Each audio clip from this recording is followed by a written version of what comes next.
பக்கம் எண் 17. பக்கம் எண் 17.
தந்தை மகன் தூயாவியாரின் பெயராலே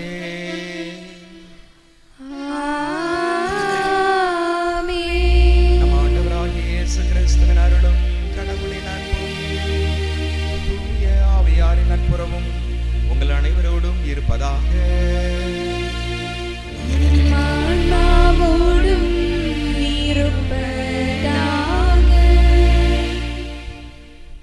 திருவருகை காலம் இரண்டாம் ஞாயிறு. இயேசுவில் அன்புக்குரியவர்களே, இன்று திருவருகை காலத்தின் இரண்டாம் ஞாயிறு. இயேசுவின் வருகைக்காக நம்மையே தயாரிக்கவும், திருமுழுக்கு யோவானின் அழைப்பை ஏற்று மனமாற்றம் அடையவும் ஆலயத்திற்கு வந்துள்ள உங்கள் அனைவரையும் அன்போடு வரவேற்கிறோம். கிறிஸ்துவின் வருகை என்பது நீதி, அமைதி, நேர்மை மற்றும் ஒற்றுமை மலர வேண்டிய காலம். இன்றைய வாசகத்தில் எதிரும் புதிருமான விலங்குகள் கூட இணைந்து வாழ்வதற்காக இறைவாக்கினர் ஏசாயா கூறுவது, வேற்றுமைகளை மறந்து நாம் ஒற்றுமையை வாழ வேண்டும் என்பதை குறிக்கிறது. கிறிஸ்து இயேசு உங்களை ஏற்றுக்கொண்டது போல நீங்களும் ஒருவரை ஒருவர் ஏற்றுக்கொள்ளுங்கள் என்று பவுல் அடியாரும் அழைக்கின்றார். எனவே திருமுழுக்கு யோவான் விரும்புவது போல நம் மனமாற்றத்திற்கேற்ற நற்செயல்களை செய்து காட்டுவோம். நம் குடும்பங்களில் உள்ள கசப்புணர்வுகள், உறவு முறிவுகள் மற்றும் பிணக்குகளை நீக்கி அங்கே அன்பையும் அமைதியையும் நிலைநாட்டுவோம். அதுவே ஆண்டவர் வரும் வழியாகும். நம் உள்ளங்களையும் இல்லங்களையும் தூய்மைப்படுத்தி ஆண்டவர் இயேசு பிறக்க தகுதியுள்ள இடமாக மாற்றுவோம். இந்த தூய சிந்தனையோடு இத்திருப்பலியில் இணைவோம். அன்புமிக்க சகோதர சகோதரிகளே, நம் திருமுழுக்கின் நினைவாக நம்மீது தெளிக்கப்படும் தமது படைப்பாகி இத்தண்ணீரை புனிதப்படுத்த அருளுமாறு நம் கடவுளாக ஆண்டவரை கெஞ்சி மன்றாடுவோமாக. வாழ்வின் ஊற்றும் தூய்மை தொடக்கமான தண்ணீரின் வழியாக மக்கள் புனிதமடைந்து நிலை வாழ்வின் கொடையை பெற வேண்டும் என்று திருவிழமானீர். இத்தண்ணீரை புனிதப்படுத்திட உம்மை தாழ்மையாய் வேண்டுகிறோம். தண்ணீர் வளம் பெற அதில் உப்பிட வேண்டும் என்று இறைவாகன எலிசா வழியாக கற்பித்தீர். உமது படைப்பு பொருளாக இந்த உப்பை பரிவிறக்கத்துடன் புனிதப்படுத்திட தாழ்மையாய் வேண்டுகிறோம்.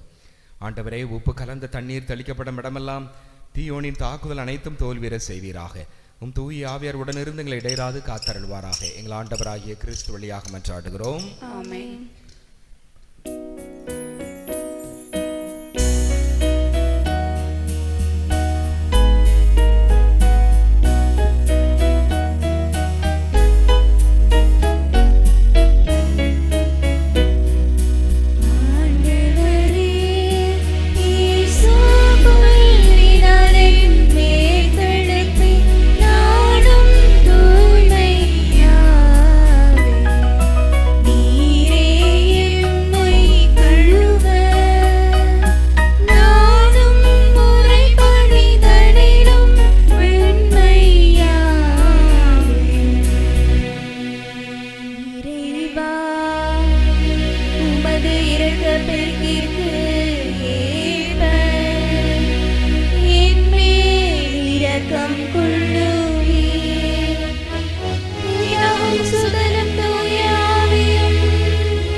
பாவங்களிலிருந்து நம்மை தூய்மைப்படுத்துவாராக. இந்த நற்கருணை கொண்டாட்டத்தின் வழியாக அவர் தம்முடைய ஆட்சியின் விருந்தில் பங்கு கொள்ள நம்மை தகுதி பெற செய்வாராக.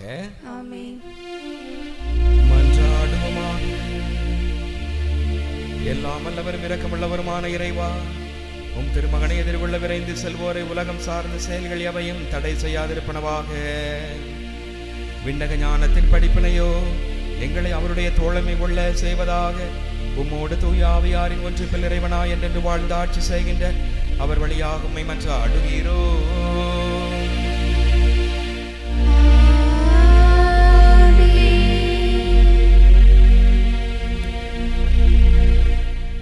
இந்த திருப்பலியானது ஆல்பர்ட் ராஜா தேவகனி இவர்களின் ஆண்மலை பாற்றுக்காகவும் நோயில் சாமி இவர்களின் ஆண்மலை பாற்றுக்காகவும் ஒப்புக்கொடுக்கப்படுகிறது. முதல் வாசகம் முன்னுரை. எதிரும் புதிருமான விலங்குகள் ஒன்றாக வாழ்வதைப் போல பல்வேறு குணம் நலங்கள் கொண்ட நாம் ஒற்றுமையாக வாழ ஏசையா இறைவாக்கினர் அழைக்கிறார். ஓனாயும் ஆட்டுக்குட்டியும் ஒன்றாக தங்கும் பச்சையில குழந்தையை அவற்றை நடத்தி செல்லும் என்று ஏசாவின் அமைதி கனவு நலமாக தூண்ட இவ்வாற்றை கேட்கிறோம்.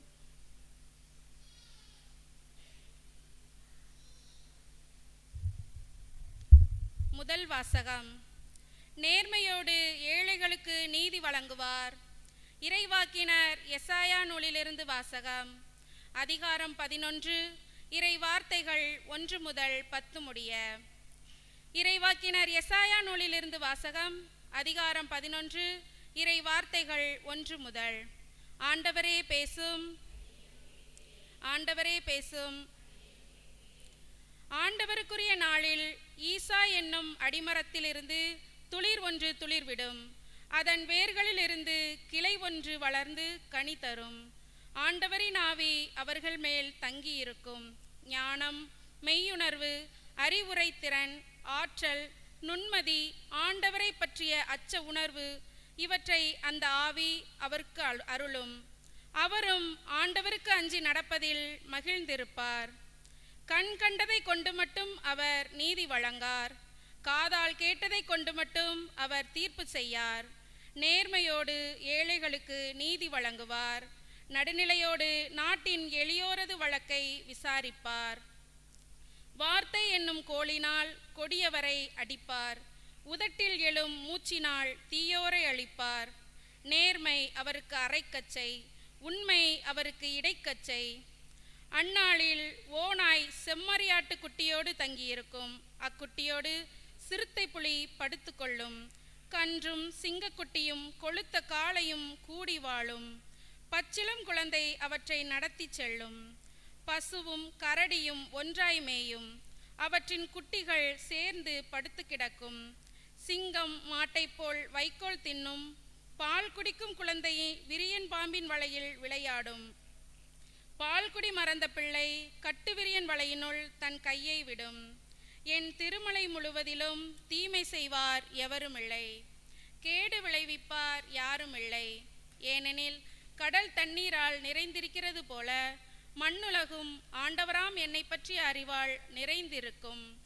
அந்நாளில் மக்க நிலங்களுக்கு சின்னமாய் விளங்கும் ஈசாயின் வேரை பிற இனத்தார் தேடி வருவார்கள். அவர் இளைப்பாறும் இடம் மாட்சி நிறைந்ததாக இருக்கும். இது ஆண்டவர் வழங்கும் அருள்வாக்கு.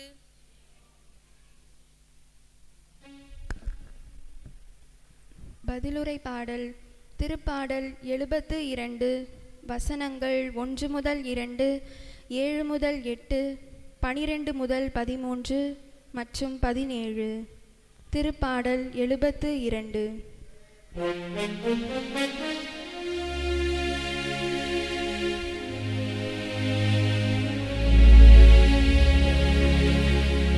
ஆண்டவருடைய காலத்தில் நீதி தழைத்தோங்கும். ஆண்டவருடைய காலத்தில் நீதி தழைத்தோங்கும். ஆண்டவருடைய காலத்தில் நீதி தழைத்தோங்கும். ஆண்டவருடைய காலத்தில் நீதி தழைத்தோங்கும். கடவுளே, அரசருக்கு உமது நீதி தீர்ப்பை அளிக்கும் ஆற்றலை அழியும். அரசு மைந்தரிடம் உமது நீதி விளங்க செய்யும். அவர் உம் மக்களை நீதியோடு ஆழ்வாராக. உம்முடையவரான எளியோருக்கு நீதி தீர்ப்பு வழங்குவாராக. ஆண்டவருடைய காலத்தில் நீதி தழைத்தோங்கும். அவர் காலத்தில் நீதி தழைத்தோங்குவதாக. நிலா உள்ள வரையில் மிகுந்த சமாதானம் நிலவுவதாக. ஒரு கடலில் இருந்து அடுத்த கடல் வரைக்கும் அவர் ஆட்சி செலுத்துவார். பேராற்றில் இருந்து உலகின் எல்லை. ஆண்டவர் உங்களோடு இருப்பாராக. உம் ஆன்மாவோடும் இருப்பாராக. மத்தேயு எழுதிய தூய நற்செய்தியிலிருந்து வாசகம். ஆண்டவரே, மாட்சி உமக்கே. மத்தேயு அதிகாரம் 3. மத்தேயு அதிகாரம் 3 இறை வார்த்தைகள் 1 தொடக்கம். திருமுழுக்கு யோவான் யூதேயாவின் பாலை நிலத்திற்கு வந்து, மனம் மாறுங்கள், ஏனெனில் விண்ணரசு நெருங்கி வந்துவிட்டது என்று பறைசாற்றத் தொடங்கினார். இதை குறித்தே பாலை நிலத்தில் குரல் ஒன்று முழங்குகிறது. ஆண்டவருக்காக வழியை ஆயத்தமாக்குங்கள், அவருக்காக பாதையை செம்மையாக்குங்கள் என்று இறைவாக்கன எசாயா உரைத்துள்ளார். இந்த யோவான் ஒட்டக முடியிலான ஆடையை அணிந்திருந்தார். தோல் கச்சையை இடையில் கட்டியிருந்தார். வெட்டுக்கிளியும் காட்டுத்தேனும் உண்டார். எருசலேமிலும் யூதயா முழுவதிலும் யோர்தான் ஆற்றை அடுத்துள்ள பகுதிகள் அனைத்திலும் இருந்தவர்கள் அவரிடம் சென்றார்கள். அவர்கள் தங்கள் பாவங்களை அறிக்கையிட்டு யோர்தான் ஆற்றில் அவரிடம் திருமுழுக்கு பெற்று வந்தார்கள். பரிசேயர் சதிசேயருள் பலர் தம்மிடம் திருமுழுக்கு பெற வருவதைக் கண்டு அவர் அவர்களை நோக்கி, விரியன் பாம்பு குட்டிகளே, வரப்போகும் சினத்திலிருந்து தப்பிக்க இயலும் என உங்களிடம் சொன்னவர் யார்? நீங்கள் மனம் மாறியவர்கள் என்பதை அதற்கேற்ற செயல்களால் காட்டுங்கள். ஆபிரகாம் எங்களுக்கு தந்தை என உங்களிடையே சொல்லி பெருமை கொள்ள வேண்டாம். இக்கற்களிலிருந்தும் ஆபிரகாமுக்கு பிள்ளைகளை தோன்ற செய்ய கடவுள் வல்லவர் என உங்களுக்கு சொல்லுகிறேன். ஏற்கனவே மரங்களின் வேரருகே கோடாரி வைத்தாயிற்று. நற்கனி தராத மரங்கள் எல்லாம் வெட்டப்பட்டு தீயில் போடப்படும். நீங்கள் மனம் மாறுவதற்காக நான் தண்ணீரால் திருமுழுக்கு கொடுக்கிறேன்.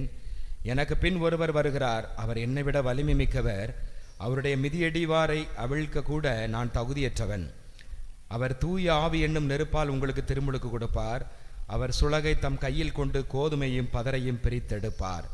தம் கோதுமையை களஞ்சியத்தில் சேர்ப்பார், ஆனால் பதரை அணையா நெருப்பிலிட்டு சுட்டரிப்பார். ஆண்டவரின் அருள் வாக்கு. கிறிஸ்துவே உமக்கு புகழ்.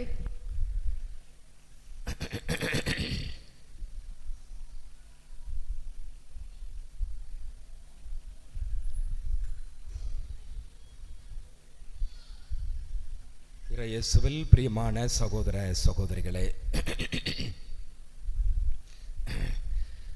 1895 ஆண்டு அமெரிக்க அதிபராக இருந்த கிளீவ்லாண்ட் அவருக்கு ஒரு கடிதம் வந்தது. அந்த கடிதத்தை பிரித்து வாசித்தார். மாண்புமிக்க அதிபர் அவர்களே, வணக்கம். உங்கள் நாட்டு குடிமக்களுள் ஒருவன் நான். எனக்கு சில நாட்களாக நிம்மதி இல்லை. அரசுக்கு எதிராக நான் தவறு செய்து விட்டேன். 2 ஆண்டுகளுக்கு முன் ஏற்கனவே பயன்படுத்தப்பட்ட 3 தபால் தலைகளை நான் மீண்டும் பயன்படுத்திவிட்டேன். நான் செய்தது தவறு. அதற்காக இப்பொழுது மனம் வருந்துகிறேன், மன்னிப்பு கேட்கிறேன். இந்த 3 தபால் தலைகளுக்கு பதில் அந்த பணத்தை நான் காசோலையாக இந்த கடிதத்தோடு இணைத்து வைக்கிறேன். இப்படிக்கு உங்கள் குடிமக்களில் ஒருவன். ரொம்ப நல்லா இருக்கா? அப்போ அதிபர் அதை பார்த்துட்டு, அந்த கடிதத்தை பார்த்துட்டு, உண்மையிலே இவர்தான் உண்மையான குடிமகன் என்று மேய்த்து கொண்டார். அன்புக்குரியவர்களே, திருவருகை காலத்தின் 2ஆம் வாரத்திலே நாம் இருக்கிறோம். இன்றைய 2ஆம் வார வழிபாடுகள் நமக்கு சிந்திக்க அழைப்பு விடுப்பது மனமாற்றம். ஆண்டவருடைய வருகைக்கு நாம் மனம் மாற வேண்டும் என்பதை இன்றைய வழிபாடுகளிலே நாம் சிந்திக்க அழைப்பு விடுக்கிறது. இந்த நற்செய்தி வாசகம் மத்தேயு நற்செய்தி 3ஆம் அதிகாரம் 2வது வசனம்.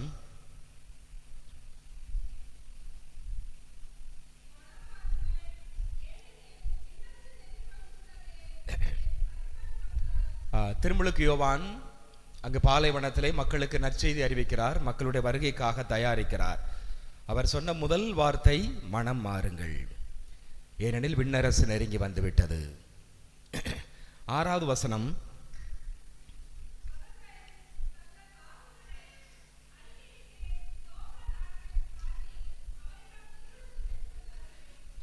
அப்போ மக்களும் மனம் மாறினார்கள். இவர் சொல்லுவது சரிதான், நமது வாழ்க்கை தவறு என்று மனமாறி பாவ அறிக்கை செய்து திருமுழுக்கு பெற்று வந்தார்கள். யார் இந்த திருமுழுக்கு யோவான்? எளிமையான ஆடை, உணவு, பாலைவன வாழ்வு, எலியாவினுடைய மனப்பாங்கை கொண்டவர்தான் இந்த திருமுழுக்கு யோவான். லூக்கா நற்செய்தி 1ஆம் அதிகாரம் 16-17.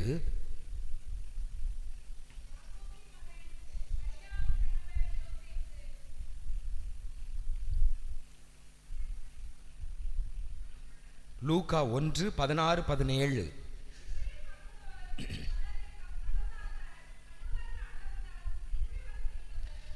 இஸ்ரேல் மக்களுள் பல பேரை மக்கள் பக்கம் திருப்பியவர்.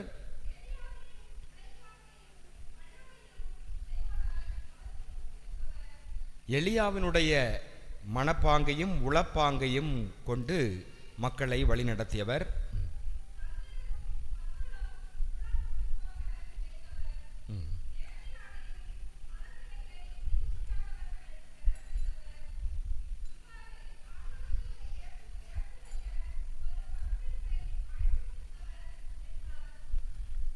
அப்போ அருமையாக நாம் வாசித்தோம் லூக்கா 1:16-17.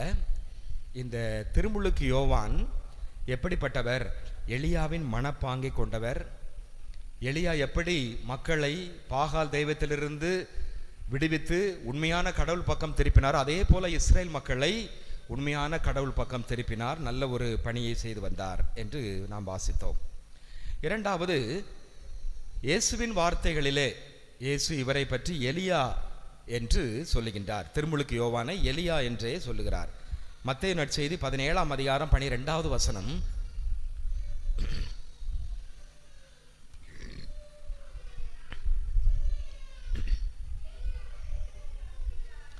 எலியா ஏற்கனவே வந்துட்டார், மக்கள் நம்புவதில்லை, தாங்கள் விரும்பி வரலாம், அவங்களுக்கு செய்கிறாங்க. எலியா ஏற்கனவே வந்துட்டார்.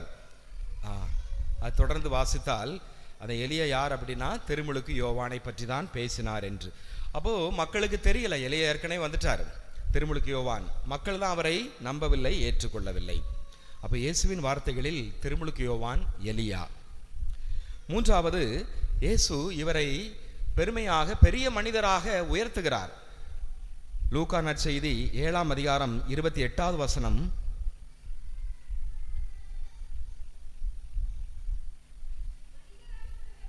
மனிதராக பிறந்தவர்களுள் இந்த மனித உலகத்தில் மனுஷராக பிறந்தவர்கள் யோவானை விட, திருமுழுக்கு யோவானை விட பெரியவர் யாரும் இல்லை என்று அவர் பாராட்டுகிறார். அதே போல கடைசி இறைவாக்கினருக்கெல்லாம் கடைசி இறைவாக்கினர் இவர்தான். லூக்கா 16:16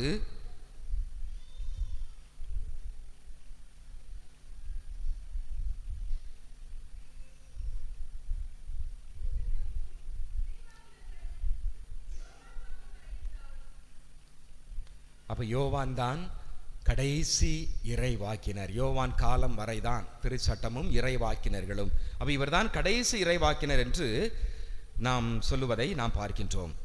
அடுத்து, இவர் மெசியாவினுடைய வருகைக்காக தயாரிக்க வந்தவர், ஆயத்தம் செய்ய வந்தவர், மக்களை தயாரிக்கின்ற ஒரு பணியை செய்தவர். லூக்கா நற்செய்தி 7:27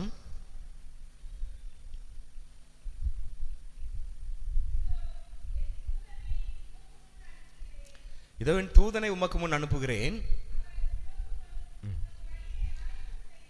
அவர் உமக்கு முன் வழியை ஆயத்தம் செய்வார். அப்போ திருமுழுக்கு யோவான் ஆண்டவர் வருகைக்காக ஆயத்தம் செய்தவர். அப்ப இந்த திருமுழுக்கு யோவான் இந்த நற்செய்தியில வாஸ்தவம், அவர்தான் பாலைவனத்தில இருந்து மக்களுக்கு போதித்து கொண்டிருக்கிறார். நாம கேட்கலாம், இந்த திருமுழுக்கு யோவான் எப்படி இயேசு வர்றதுக்கு முன்னாடி அவருக்கு என்ன அதிகாரம், அவரு நற்செய்தி அறிவிக்கிறாரு, அவரு மனமாற்றத்தை பற்றிலாம் அவர் பேசுகிறாரே அப்படின்னு நினைக்கலாம்ல. அதனால தான் இந்த 5 காரியங்கள் இவ்வளோ பேர் பெற்றவராக. இது நமக்கு நிறைய நேரங்களில் இது மறைந்து கிடக்கின்ற ஒரு உண்மை. திருமுழுக்கு யோவான்னா நமக்கு அதிகமாக தெரியாது. அதனால் இப்போ இந்த சொன்ன இதுகளை நம்ம பார்த்தோம்.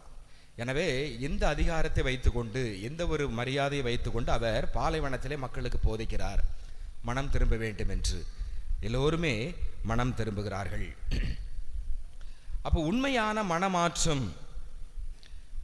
மனமாற்றம் எது? பாவத்தை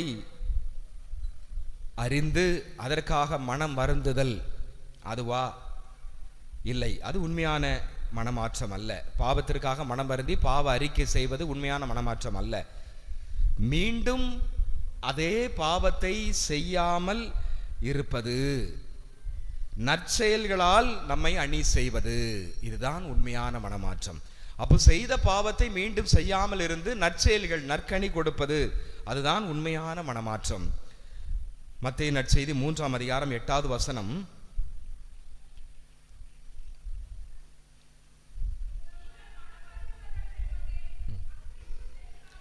நீங்கள் மனம் மாறிட்டீங்க அப்படின்னா உங்களுடைய நற்செயல்களால் அதை காட்டுங்கள் அப்படின்னு சொல்றாரு. அப்போது உண்மையான மனமாற்றம் என்பது நம்ம மனசுக்குள்ள வச்சுக்கிட்டு இது பண்ணிக்கிட்டு பாவ நான் எல்லாம் பண்ணிட்டேன், நான் தூய்மையாரு அப்படிங்கிறது இல்லை. நற்செயல்களால் காட்ட வேண்டும்.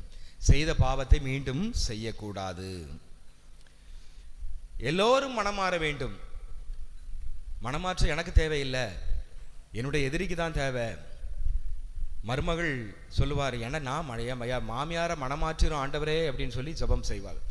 மாமியார் என் மருமகளுக்கு நல்ல மனமாற்றத்தை கொடுங்க அப்படி இல்லை, ரெண்டு பேருமே மனம் மாற வேண்டும். அப்போ எல்லாருமே மனம் மாற வேண்டும். ஏனெனில் எல்லோரும் பாவிகள், எல்லோருமே பாவிகள். மத்தேயு நற்செய்தி 19ஆம் அதிகாரம் 17வது வசனம்.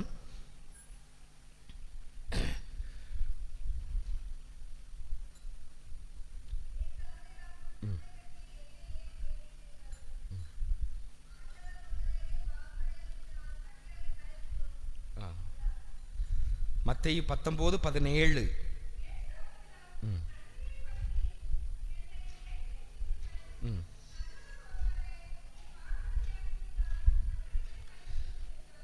நீ கட்டளைகளை நல்லவர் ஒருவர், இயேசு ஒருவர் தான் நல்லவர், மற்ற எல்லாருமே பாவிகள் தான் என்பதை நாம் பார்க்க. எனவே எல்லோருமே மனம் மாற வேண்டும், எல்லோருமே மனம் மாற வேண்டும். சரி, அந்த திருமுழுக்கு யோவான் போதித்துக் கொண்டிருக்கும் பொழுது அங்கு என்ன சொல்லுகிறார்? 3ஆம் அதிகாரம் 10வது வசனம்.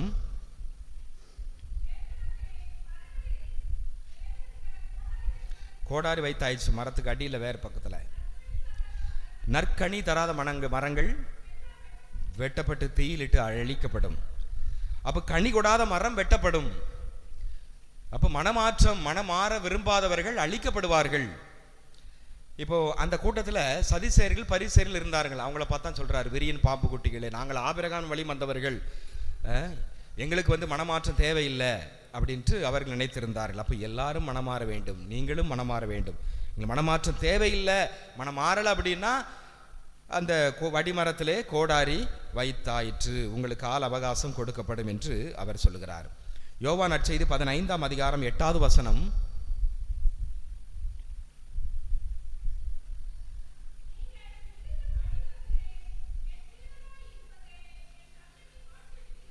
நீங்கள் மிகுந்த கனி தந்து என் சீடராக இருப்பதே கடவுளுக்கு மாட்சி. அப்ப நாம எல்லாருமே கனி கொடுக்க வேண்டும். கனி கொடுக்கலன்னா மரம் வெட்டப்படும். அப்ப நற்செயல்களால் மனம் மாறி நற்செயல்களால் நாம் அலங்கரிக்க வேண்டும். அதுதான் இந்த 2ஆம் வாரம் நமக்கு அழைப்பு விடுக்கிறது, மனமாற்ற செய்தி. 2 பேதுரு 3ஆம் அதிகாரம் 9வது வசனம்.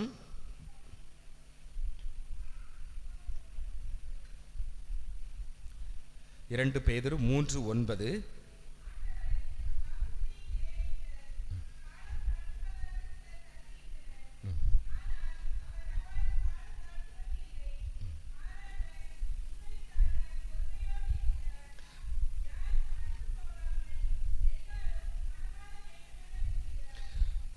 அவர் பொறுமையாக இருக்கிறார். யாருமே அழிந்து போகக்கூடாது, வெட்டப்படக்கூடாது அப்படிங்கிறதுக்காக அவர் கால அவகாசம் கொடுக்கிறார். எனவே நாம் எல்லோரும் மனம் மாற வேண்டும். நம்ம எல்லாருமே, ஒருத்தர் கூட இருக்கக்கூடாது. அதுக்காக அவர் பொறுமையாக இருக்கிறார். எல்லாருமே மனம் மாற வேண்டும், அதுக்காக கால அவகாசம் கொடுக்கிறார்.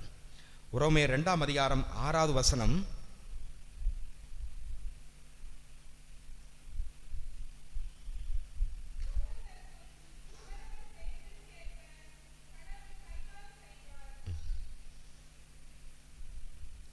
அடுத்து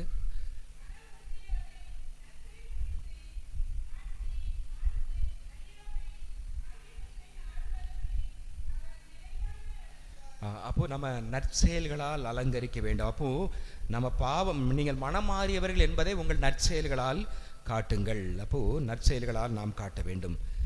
திருவெளிப்பாடு 2ஆம் அதிகாரம் 21வது வசனம்.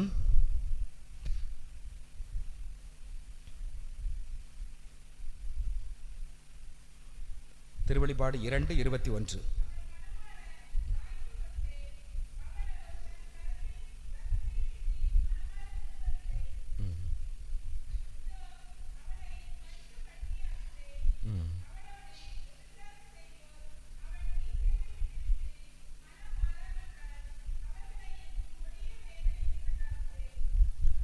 அப்போ மனம் மாறாவிட்டால் அழிவு, வேரோடு அவர்கள் அழிக்கப்படுவர் என்பதை நாம் பார்த்தோம்.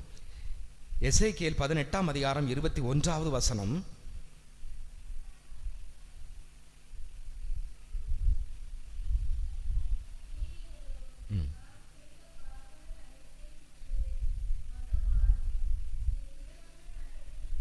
தீயவர்கள் பாவத்தெல்லாம் விட்டுட்டு மனமாறி நியமங்களை கடைபிடித்தால்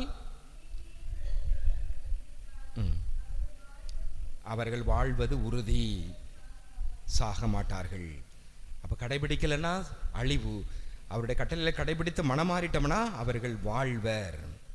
சீராக் ஞானம் 4ஆம் அதிகாரம் 26வது வசனம்.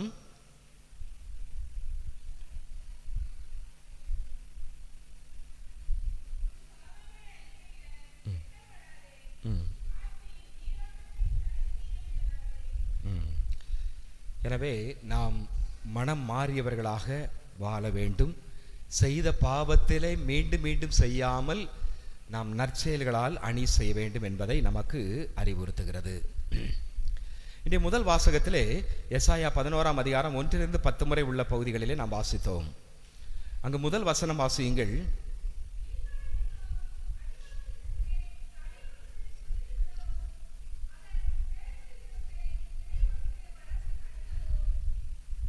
அப்போ ஈசா என்ற அடிமரத்திலிருந்து ஒரு தளிர் விடும், அதிலிருந்து அது மரமாக வளரும். இதற்கு என்ன அர்த்தம்? இஸ்ரேல் நாடானது காட்டுப்பகுதி, மலை பகுதிகள் மற்றும் பல்வேறு விதமான கட்டடங்களால் சூழ்ந்த நல்ல ஒரு அரண் சூழ் நகரம் எருசலேம். ஆனால் அது அந்நிய படையெடுப்புகளால் பல முறை தகர்க்கப்பட்டது. குறிப்பாக பாபிலோனிய படையெடுப்பு கிமு 587 நாடு முழுவதும் அழிக்கப்பட்டது. அங்குள்ள மரங்கள், செடிகள் எல்லாம் அடியோடு அழிக்கப்பட்டது. இத்தகைய சூழலிலே ஒரே ஒரு அடிமரம் மட்டும் நம்பிக்கையோடு இருந்து தனித்து நின்று தளிர்விட தொடங்கியது. யோபு 14ஆம் அதிகாரம் 7 to 9 வரை. யோபு 14 7 to 9.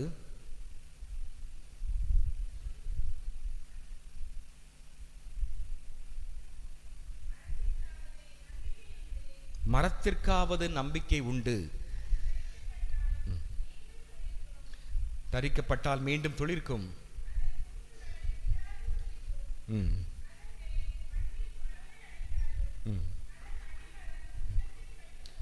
அதன் அடிமரம் நிலத்தில் மடிந்து போனாலும்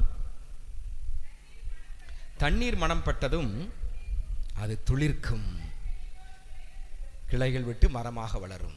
அப்போ ஒரு நம்பிக்கையே இல்லாத ஒரு சூழல்ல நம்பிக்கை.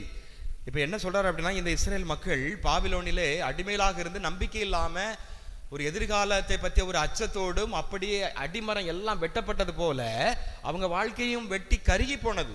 ஆனாலும் அதுல இருந்து ஒரு துளிர் வந்தா அது மரமாக வந்து அப்படி வந்துருமே. அப்ப அந்த நம்பிக்கையை இறைவாக்கினர் எசாயா பாபிலோனில் இருந்த மக்களுக்கு ஊட்டுகிறார். நீங்க கவலைப்படாதீங்க, இப்போ அந்நியராக இருக்கிறீங்க, அடிமைகளாக இருக்கிறீங்க. ஸ்ரீலங்கா இலங்கையிலே அடிமைகள் நாடு கடத்தப்பட்ட மக்கள் இந்தியா நாட்டிற்கு வந்தாங்க பல ஆண்டுகளுக்கு முன்னால். அவங்க ரொம்ப வந்த உடனே என்ன ரொம்ப மகிழ்ச்சியாகவா இருப்பாங்க.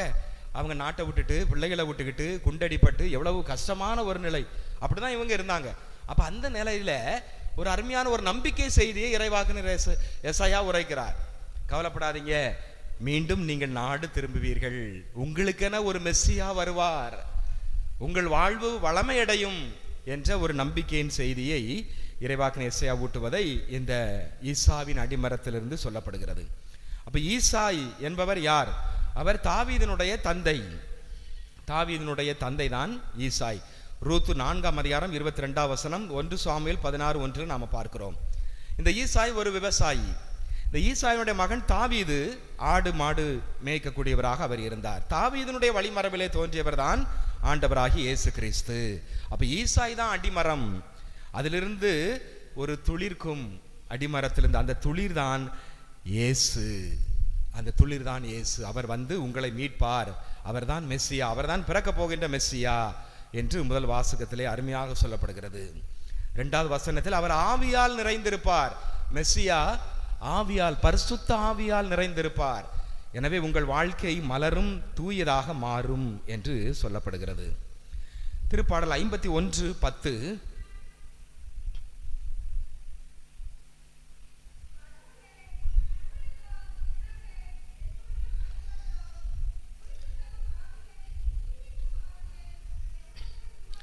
தூய உள்ளமாக என்னை மாற்றியறலும், உரிதரும் ஆவி புதுப்பிக்கும் ஆவியால் என்னை நிரப்பும்.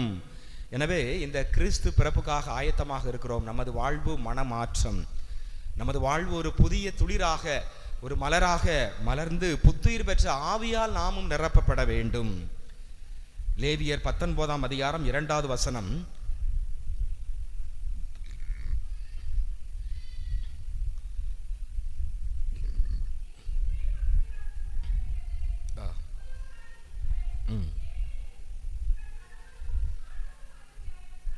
கடவுள் தூயவராக இருப்பது போல நாமும் தூயவராக இருக்க வேண்டும்.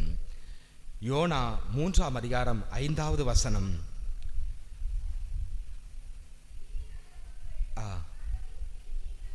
நினிவே நகர மக்கள் கடவுளின் செய்தியை நம்பி எல்லாருமே நோன்பு இருக்க முடிவு செய்தார்கள். அப்போ அவங்க யோனாவினுடைய மனமாற்ற செய்தியை அறிவித்து அவர்கள் உண்மையிலேயே மனம் மாறியவர்கள். சக்கேயுவை பார்க்கலாம், எல்லாவற்றையும் விற்று ஏழைகளுக்கு கொடுத்தார். எல்லாவற்றையும் 10ல் 4 மடங்கு எல்லாம், நான் தப்பு பண்ணி இருந்த எல்லாம் அபகரித்து வச்சிருந்தது எல்லாத்தையும் எடுத்து கொடுத்துட்டார். எனவே பாவியாக இருந்தவர் மனமாறி புதிய வாழ்விற்குள் நுழைகிறார். எனவே நாமும் இந்த புதிய வாழ்விற்குள் நுழைய வேண்டும். உரோமையர் 15ஆம் அதிகாரம் 7வது வசனம்.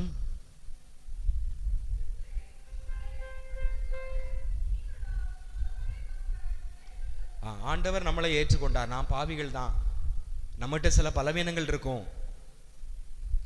அதே போல நாமும் மற்றவர்கள்ட்ட உள்ள பலவீனங்களை, மற்றவர்கள் செய்த தவறுகளை நாம் ஏற்றுக்கொள்ள வேண்டும். வெறுப்பா இருக்கும், இப்படி மோசம் பண்றானே, இப்படி அநியாயமாக இருக்கிறானே, இந்த சமூகத்தில் நடக்கிறதெல்லாம் பார்த்தா நமக்கு பயங்கரமாக இருக்கும். அப்போ நமக்கு எதிராக நாம எவ்வளவுதான் நல்லது செய்தாலும் நமக்கு எதிராக தீமையே சிலர் செய்து கொண்டு இருப்பார்கள். தேள் கொட்டுறது போல கொட்டிக்கிட்டே இருக்கும். சரி, அது அவருடைய பலவீனம். சிலர் திட்டிக்கிட்டே இருப்பாங்க, குறை சொல்லிக்கிட்டே இருப்பாங்க, எதிர்மறையா பேசிக்கிட்டே இருப்பாங்க நம்மளை பத்தி. அப்ப நாம என்ன செய்யணும்? அவங்களை ஏற்றுக்கொள்ள வேண்டும். ஏன்னா அவங்கள கடவுள் ஏற்றுக்கொள்றாரு. நாமளும் சில நேரத்தில் பலவீனர்களாக இருக்கிறோம், நாமளும் எவ்வளவு தப்பு பண்ணிருக்கோம். நம்மளை ஏற்றுக்கொள்றாருல கடவுள். அப்ப கடவுள் நம்மை ஏற்றுக்கொள்வது போல பிறரையும் ஏற்றுக்கொள்ள வேண்டும். அவருடைய பலவீனத்தை, அவருடைய பாவத்தை நாம் ஏற்றுக்கொண்டு ஒரு புது வாழ்வு வாழ வேண்டும்.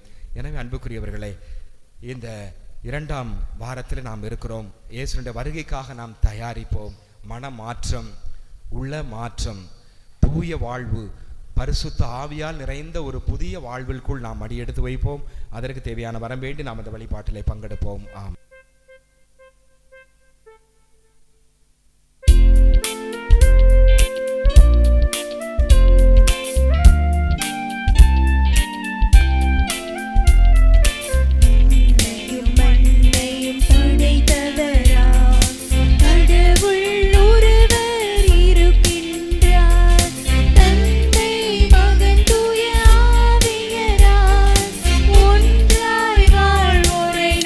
புகி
திருத்தந்தை 14ஆம் லியோ உள்ளிட்ட அதன் தலைவர்களும் இறை மக்களாகிய நாங்களும் இன்றைய 2ஆம் வாசகம் கூறுவது போல மறைநூல் தரும் மன உறுதியினாலும் ஊக்கத்தினாலும் எதிர்நோக்கு பெற்று கிறிஸ்து இயேசுவின் முன்மாதிரிக்கு ஏற்ப ஒரே மனதினராய் இருந்து நம் ஆண்டவர் இயேசு கிறிஸ்துவின் கடவுளும் தந்தையுமானவரை ஒருவாய்ப்பட போற்றி புகழ்ந்திடும் அருள் தர வேண்டுமென்று இறைவா உம்மை மன்றாடுகிறோம்.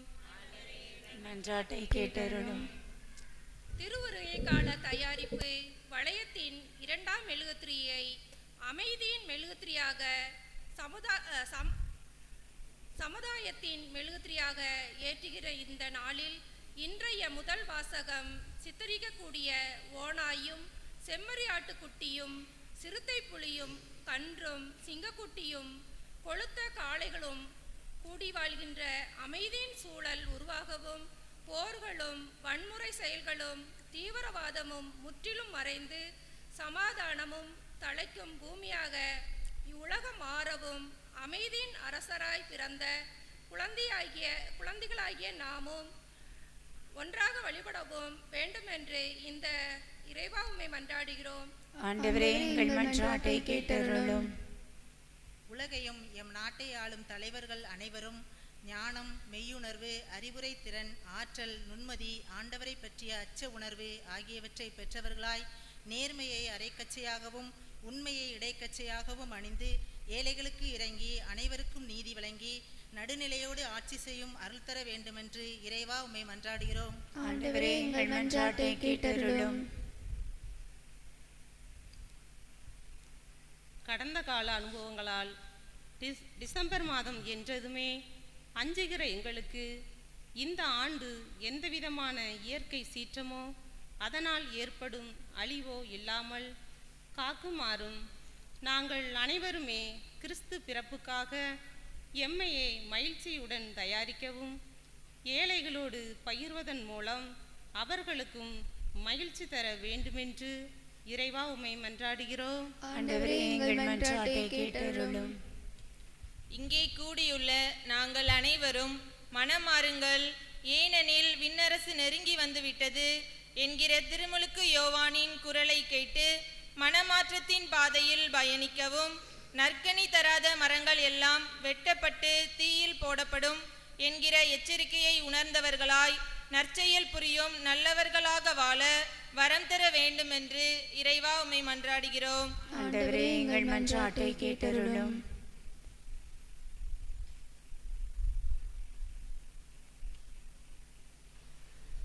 நமது மன்றாட்டுகள் விண்ணப்பங்களை ஆண்டவரிடம் எடுத்து சொல்ல வேண்டுவோம்.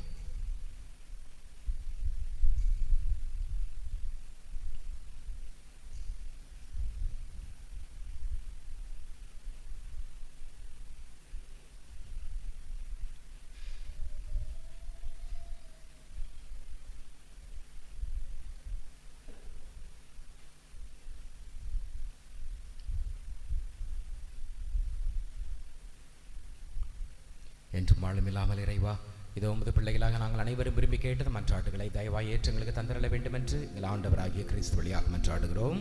ஆமென். பக்கம் எண் 113. பக்கம் எண் 113.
பலி எல்லாமல்ல தந்தையாக இறைவனுக்கு ஏற்றதாகும்படி மன்றாடுங்கள். ஆண்டவர் தமது பேரின் புகழ்ச்சிக்காகவும் ஆட்சிக்காகவும் நமது நன்மைக்காகவும் புனித திரு அவை அனைத்து நலனுக்காகவும் முது கையிலின்றி பலியை ஏற்றுக்கொள்வாராக. ஆண்டவரே, எங்கள் தாழ்மையான வேண்டல்களும் காணிக்கைகளும் உமக்கு மன நிறைவளிக்க உம்மை வேண்டுகிறோம். உம்மிடம் அன்றாட போதுமான தகுதியற்ற எங்களுக்கு உமது அருளினால் உமது இரக்கத்தின் பாதுகாப்பை அருள்வீராக. எங்கள் ஆண்டவராகிய கிறிஸ்து வழியாக உம்மை மன்றாடுகிறோம்.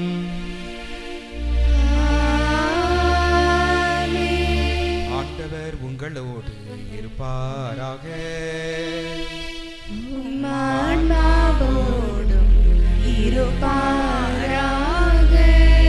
எங்களை மேலே எழுப்புங்கள்.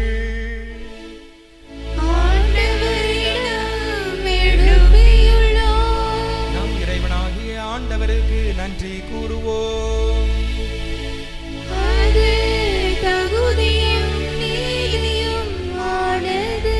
ஆண்டவரே, தூயவரான தந்தையே, என்று முளையல்லாமல்ல இறைவா, என்னாலும் இவ்விடத்தில் நாங்கள் உமக்கு நன்றி செலுத்துவது மெய்யாகவே தகுதியும் நீதியுமாகும்.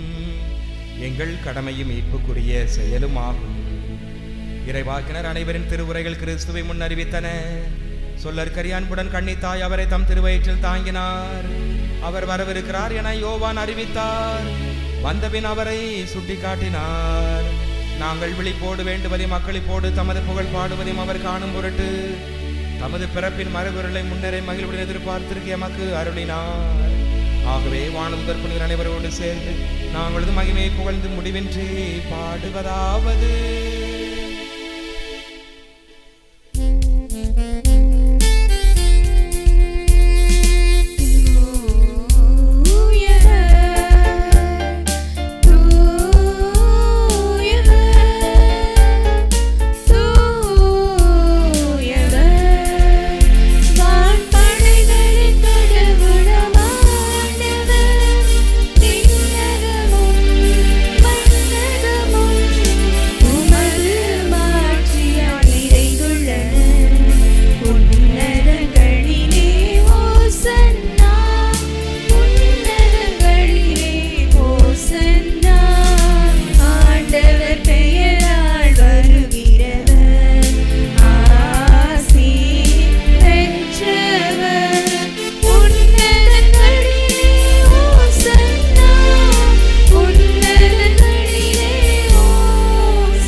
தூயவர், தூய்மை அனைத்துக்கும் ஊற்று.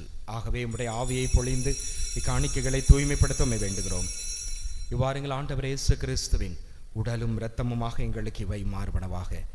அவர் பாடுபட உளம் கனிந்து தம்மை கையளித்த போது அப்பத்தை எடுத்து நன்றி செலுத்தி அதை பிட்டு தம் சீடருக்கு அளித்து கூறியதாவது: அனைவரும் இதிலிருந்து பெற்று உண்ணுங்கள், ஏனெனில் இது உங்களுக்காக கையளிக்கப்படும் என் உடல்.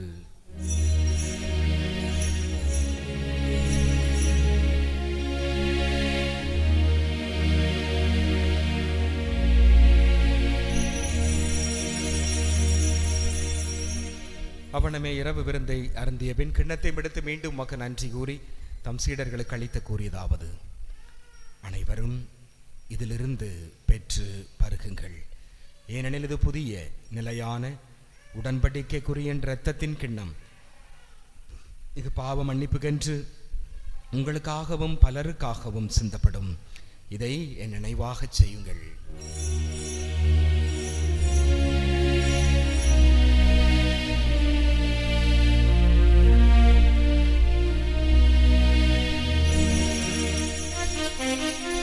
நம்பிக்கையின் மறைபொருள்: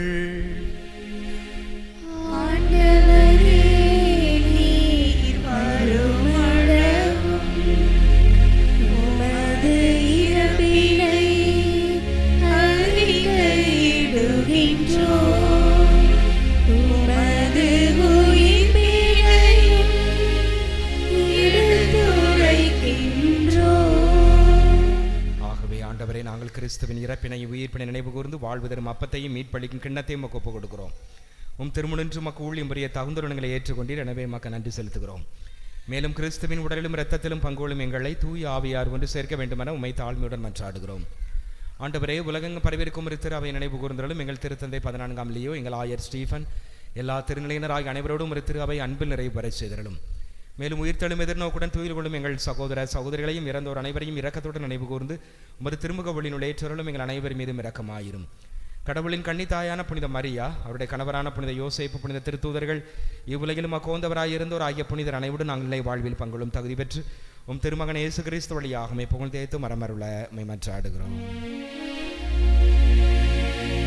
இவர் வழியாக இவரோடு இவரில் எல்லாம் அல்ல இறைவனாகிய தந்தையே, தூய ஆவியாரின் ஒன்றைப்பில் எல்லா புகழும் ஆட்சியும் என்றென்று உமக்கு உரியதே.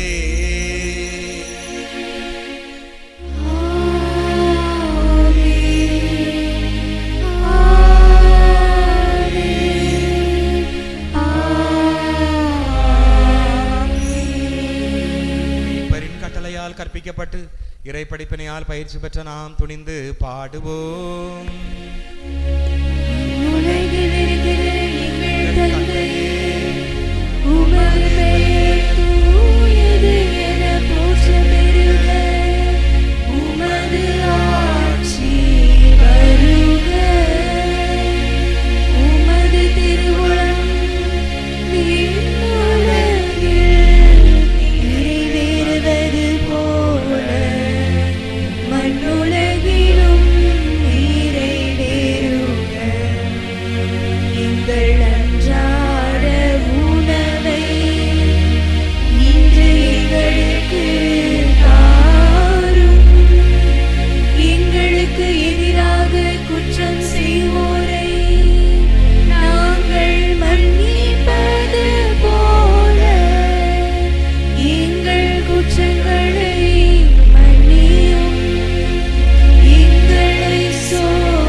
எங்கள் வாழ்நாளில் அமைதியை கனிவுடன் அருளுமை மன்றாடுகிறோம். உமது இரக்கத்தின் உதவியால் நாங்கள் பாவத்திலிருந்து எப்போதும் விடுதலை பெற்று யாதொரு கலக்கமுமின்றி நலமாயிருப்போமாக. நாங்கள் எதிர்நோக்கி இருக்கும் பேரின்பத்திற்காகவும் மீட்பராக இயேசு கிறிஸ்துவின் வருகைக்காகவும் காத்திருக்கிறோம். ஆட்சியும் வல்லமையும் மாட்சியும்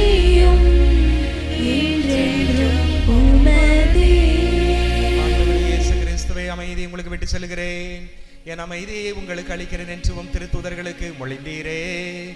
எங்கள் பாவங்களை பாராமல் ஒரு திரு அவையின் நம்பிக்கையை கண்ணோக்கி ஒரு திருவிழத்திற்கு ஏற்பதற்கு அமைதியையும் ஒற்றுமையும் அளித்தருள்வீராக. என்றென்றும் வாழ்ந்து ஆட்சி செய்கின்றவர் நீரே.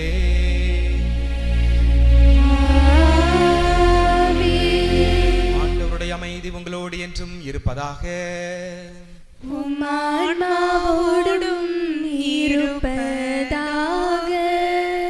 ஒருவருக்கொருவர் அமைதியை பகிர்ந்து கொள்வோம்.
செம்மறி இவரே உலகின் பாவங்களை போக்குகின்றவர். செம்மறியின் விருந்திற்கு அழைக்க பெற்றோர் பேறு பெற்றோர்.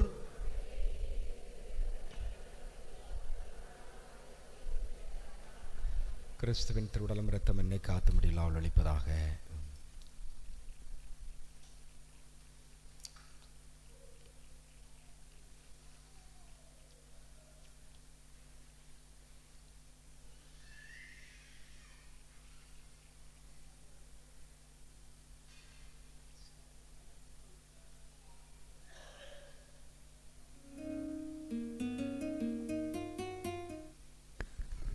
பக்கம் எண் 238. பக்கம் எண் 238.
இன்றைய வழிபாட்டை சிறப்பித்தவர்கள் திருக்குடும்ப சபையினர்.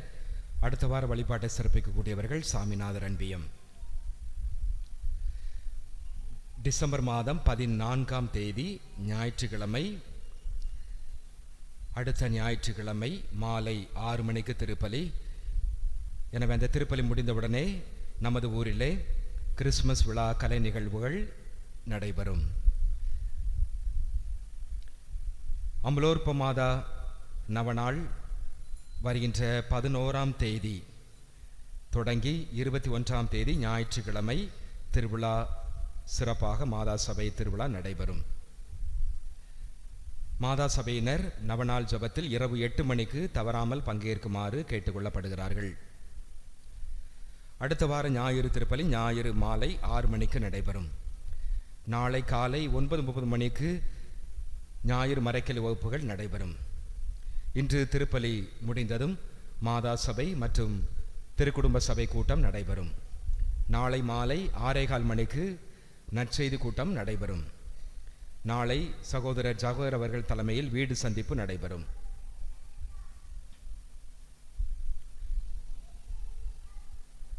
நன்றி கூறி மன்றாடுவோமாக.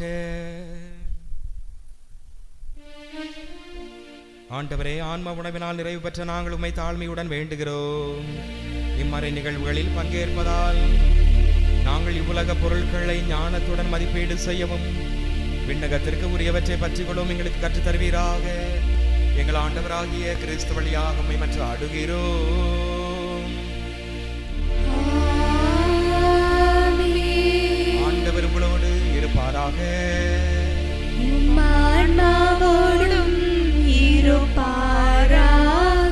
எல்லாம் வல்ல இறைவன் தந்தை, மகன், தூய ஆவியார் உங்களுக்கு ஆசி வழங்குவாராக. சென்று வாருங்கள், திருப்பலி நிறைவேறிற்று.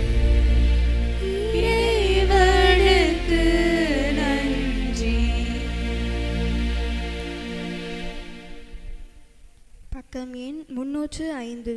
பக்கம் எண் 305.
தந்தை, மகன், தூய ஆவியின் பெயராலே. என் தலைவரே, என் இதழ்களை திறந்தருளும். அனைவரும் இணைந்து திருப்பாடல் 128 வழியாக ஆண்டவரை போற்றுவோம். ஆண்டவருக்கு அஞ்சி அவர் வழிகளில் நடப்போர் பேறு பெற்றோர். உமது உழைப்பின் பயனை நீர் உண்பீர். நீர் நற்பேரும் நலமும் பெறுவீர். உம் இல்லத்தில் உம் துணைவியார் கனிதரும் திராட்சை கொடி போல் இருப்பார். உண்ணும் இடத்தில் உம் பிள்ளைகள் ஒளிவ கன்றுகளைப் போல் உம்மை சூழ்ந்திருப்பர். ஆண்டவருக்கு அஞ்சி நடக்கும் ஆடவர் இத்தகைய ஆசி பெற்றவராயிருப்பார். ஆண்டவர் சீயோனில் இருந்து உமக்கு ஆசி வழங்குவாராக. உம் வாழ்நாள் எல்லாம் நீர் எருசலேமில் நல்வாழ்வை காணும்படி செய்வாராக. நீர் உம் பிள்ளைகளின் பிள்ளைகளை காண்பீராக. இஸ்ரேலுக்கு நலம் உண்டாவதாக. நமது குடும்பங்களை திருக்குடும்பமான இயேசுமரி சூசையிடம் ஒப்பு கொடுப்போம். ஆண்டவராகிய இயேசுவே, கன்னியும் தாயுமான மரியன்னையே, திருக்குடும்பத்தின் தலைவரான சூசையப்பரே, உங்கள் அடைக்கலத்தில் எங்கள் குடும்பங்களை ஒப்பு கொடுக்கிறோம். நாசரேத்தின் திருக்குடும்பத்தில் விளங்கிய உண்மையான அன்பும் இறை அச்சமும் பணிவும் எங்கள் குடும்பங்களிலும் நிலவ செய்யுங்கள். நாசரேத்தின் திருக்குடும்பமே, எங்கள் குடும்பங்களில் இருந்து பிளவு, வன்முறை, சச்சரவுகளை அகற்றுங்கள். எங்கள் பங்கின் அனைத்து குடும்பங்களையும் ஆசீர்வதியும். நம் வாழ்க்கை துணைவருக்காக மன்றாடுவோம். தந்தையே இறைவா, ஆசீர்வதியும். நம் குழந்தைகளுக்காக மன்றாடுவோம். இயேசுவே ஆண்டவரே, ஆசீர்வதியும். நம் உறவினர், நம்மை அன்பு செய்வோருக்காக மன்றாடுவோம். தூய ஆவியே, துணையாளரே, ஆசீர்வதியும். ஆண்டவரை வாழ்த்துவோமாக. இறைவா, உமக்கு நன்றி. தந்தை, மகன், தூய ஆவியின் பெயராலே ஆமென். நித்திய ஸ்துதிக்குரிய பரிசுத்த பரமதிவிய நற்கருணைக்கு சதா காலமும் ஆராதனையும் ஸ்துதியும் ஸ்தோத்திரம் நமஸ்காரமும் உண்டாக கடவது. தந்தை, மகன், தூய ஆவியின் பெயராலே ஆமென்.